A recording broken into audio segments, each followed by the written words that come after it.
Hey guys, I just wanted to make a quick video about The Eternals. I recently watched it on Disney Plus and actually liked it.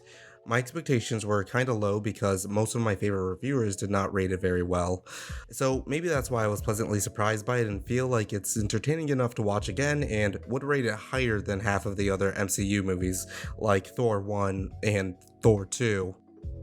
But I'm also very confused by it. And I think most of the criticism calling it a mess is very appropriate. The story is basically meant to portray the genesis of the Marvel Universe, and it even starts with a quote unquote in the beginning opening crawl explaining how the Celestials created the Eternals to protect humanity against the Deviants. So classic good v evil, right? The Deviants are bad, right? But not really. I'm going to drop mad spoilers here, and nobody can stop me. It is revealed that the Celestials created the Eternals and the Deviants, each to play their role in creating more Celestials. So it broadly goes like this. A Celestial created Earth, the Earth eventually had life, the Celestials sent down Deviants to wipe out any threats against life evolving. However, Deviants evolved to the point where they themselves threatened evolution on Earth. So Celestials then realized their mistake and made Eternals that can wipe out the Deviants and continue with the evolution of life. This is all because the Celestials have planted a seed in the core of the Earth that will birth a new Celestial when it has enough intelligent life forms to feed on.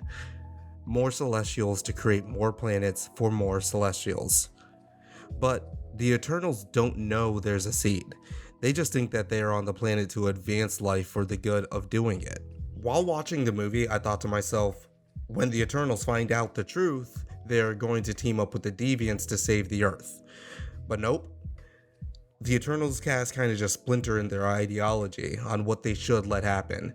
It becomes a story on whether they should let the Earth be destroyed because that's their destiny, or if they should stop it. Which, okay, is an important question. But that is not what the movie has set up to be its main conceptual grade. The main runtime is focused around the deviant threat, but when the Eternals find out the truth, that they and the Deviants were both created by the same hand to carry out a singular purpose in tandem with each other, has little to no effect on the plot. Mostly because the Eternals have already committed genocide on the Deviants, and there are none but a few left on Earth. The Deviant that ends up evolving by absorbing the powers of the Eternals starts to become more sentient and more humanoid. And I have recognized that this is a very problematic thing for Marvel movies.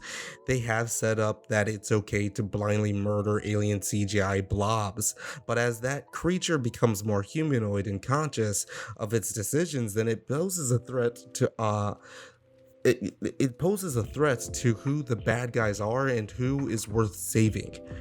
Marvel usually tries to avoid putting their heroes in that type of situation, because the Deviant starts making some points. The Prime Deviant is mostly just pissed off because the Eternals have slaughtered all of his friends and points out that they were just sent here to do the exact same job as the Eternals, with the exception that the Deviants were given a lot less agency over themselves by the Celestials. But this is where the story just becomes downright bonkers to me. So when the Eternals realized that it was actually one of them that killed one of their own and not really the Prime Deviant, I was fully expecting the plot to focus on both factions working together to take down the Celestials. But no, they just kill him. And this might be weird for me to do, but the movie is basically begging for me to ask the question, what is it trying to say? On the surface, it is about the Eternals overcoming their destiny to help destroy Earth and choosing to save it. And that does sound very nice, but when you mix in the fact that the Deviants are also just sent here to help destroy Earth by literally God, and have less agency over themselves until they become sentient, it kind of muddies the concept of being able to change your destiny. Because the Prime Deviant didn't have a Thanos-like army. It was one Deviant that started to become sentient and a bit pissed off because of its circumstances within this cosmic game. The Deviants don't appreciate what they were destined for either. So when that Deviant becomes aware, it introduces the concept that it can also change what it is destined for, just as the Eternals have. but Angelina Jolie just kills it in what becomes the B plot of the movie. Basically, the Deviants and the Eternals are in essence the same. And they say that in the movie. I'm not digging deep here. They say it in the movie. These deviants are trying to keep us from killing their own kind. They have a conscience now that makes them more dangerous. No, seriously. If that makes them us, Eternals and Deviants, Arisham's children. So, am I just confused, or does this actually raise an important question on if any of these forces can be seen as the good guys or are worth rooting for?